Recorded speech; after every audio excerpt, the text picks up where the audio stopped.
পিঙ্কি কিচেনে সবাইকে স্বাগত জানাই। আজকে একটা নতুন রেসিপি নিয়ে আপনাদের সামনে হাজির হয়েছি। সেই রেসিপিটা শেয়ার করি আপনাদের সাথে।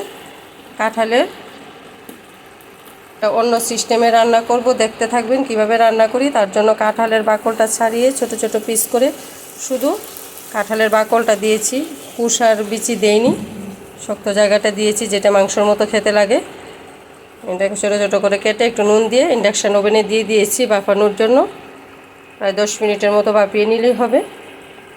আর মশলাটা কি কি দিচ্ছি দেখিয়ে দিয়ে আপনাদের। মশলা নিয়েছি, এখানে পোস্ত নিয়েছি 2 চামচের মতো, সর্ষে 1 চামচ আর হাফ চামচ, এখানে 4টে কাঁচা লঙ্কা, অল্প পরিমাণ কাজু, অল্প একটু মগজদানা, অল্প একটু আদা দেব। মশলাগুলি শিলনোড়ায় বেটে তারপরে আমি কাঁঠালটাও বাফানো হোক, তারপর দেখাচ্ছি কিভাবে রান্নাটা করব। এখন বন্ধুরা কাঁঠাল বাফানো হয়ে গেছে, ঝোল ঝরিয়ে এখন একটু গোলমরিচের গুঁড়ো দিয়ে দিচ্ছি। সব মশলা আমার তৈরি হয়ে গেছে। অল্প গোলমরিচের গুঁড়ো দিলাম, দিয়ে দিচ্ছি একটু চিনি। যেহেতু কাজু বাদাম আছে বেশি চিনি লাগবে না।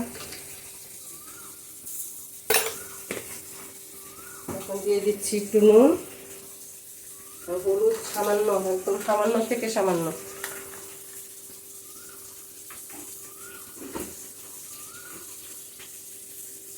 একটু নুন, কড়াই গরম করতে দিয়ে দিয়েছি। এখন দিয়ে দেবো একটু বাটার, একটু সাদা তেল।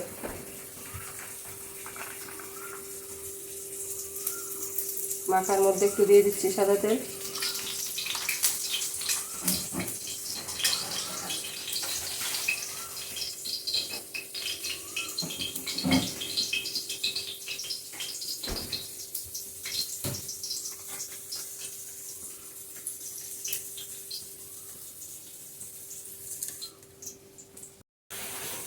দিয়ে দিচ্ছি 1 চামচ পরিমাণ বাটার,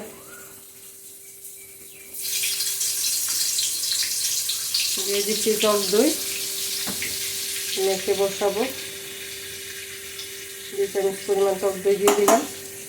আর এখানে শিলনোড়ার বাটা মশলাগুলি, পোস্ত, সর্ষে বাটা, কাজু বাদাম, মগজদানা আর একটু আদা, 4টে কাঁচা লঙ্কা, সবগুলি বাটা এখানে নিয়ে নিচ্ছি।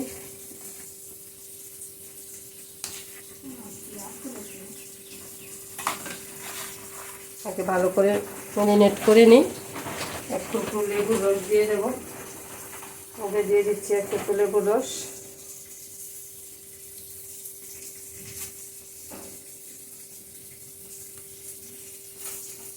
আমি শুকনো খোলায় ভেজে রেখেছি এলাচ, নামানোর আগে এলাচটা দেবো, গুঁড়ো করে রেখেছি। ভালো করে ম্যারিনেট করে তারপর কড়াইয়ের মধ্যে দিয়ে দিচ্ছি। বাটার আমার গরম হয়ে গেছে। কাঁঠালও ভালো করে মেখে নিয়েছি, দেখেছেন তো কাঁঠালের কোন জায়গাগুলি নিয়েছি। এই যে আমি কিন্তু কুশ একদম ব্যবহার করিনি। একবার হলো ট্রাই করে দেখবেন, আশা করি সবাই ভালো লাগবে রান্নাটা। কাঁঠাল আমরা অনেকভাবে খেয়ে থাকি, এইভাবে একবার ট্রাই করে দেখবেন। দিয়ে দিচ্ছি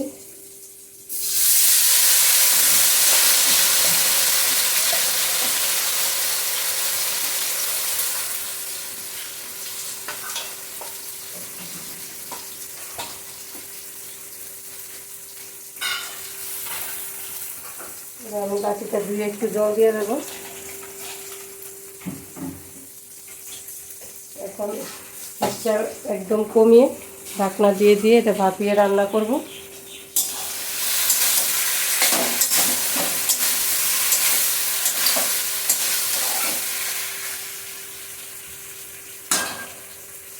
একবার খেলে বুঝবেন, বারবার খেতে ইচ্ছে করবে এরকম একটা রান্না। না খেলে বুঝবেনই না রান্নার স্বাদটা কী। হিটটা কমিয়ে ঢাকনাটা দিয়ে দিচ্ছি।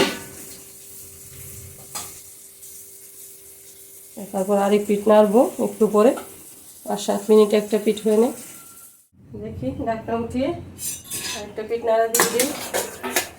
এই যে জল উঠে গেছে দই থেকে।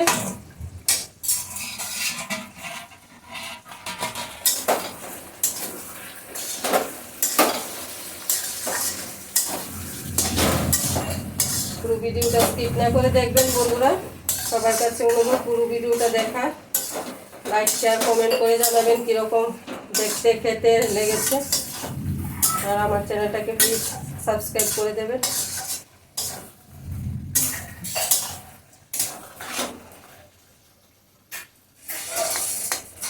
এখন হিটটা একটু বাড়িয়ে দেবো যাতে জলটা টেনে যায়।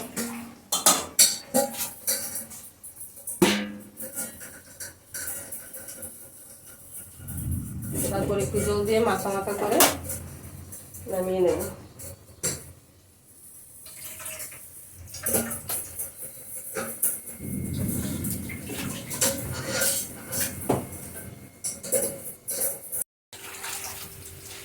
যে মাখানো হয়ে গেছে, পুরো মাখা হয়ে গেছে। এখন একটু জল দিয়ে নামিয়ে নেব।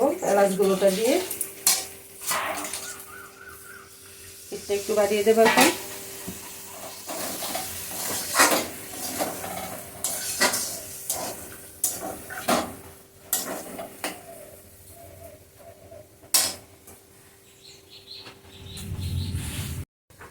ভেজে রাখা এলাচ 4টা ফাটিয়ে দিয়েছি। এই যে মুখটা ভেঙে দিয়ে দেবো একটু বাটার।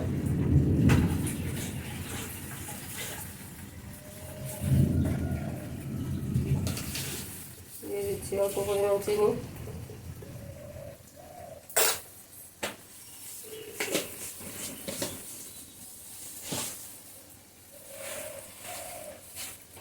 কাঁঠালের এই রেসিপি আমার কমপ্লিট।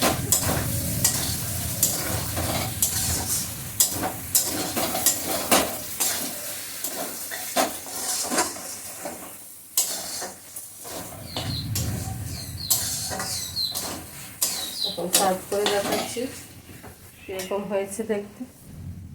গার্নিশিংয়ের জন্য উপরে একটু মেথি পাতা ছড়িয়ে দিলাম। দেখুন এবার দেখতে কীরকম লাগছে। দুর্দান্ত স্বাদের একটা রেসিপি, অবশ্যই ট্রাই করবেন বাড়িতে।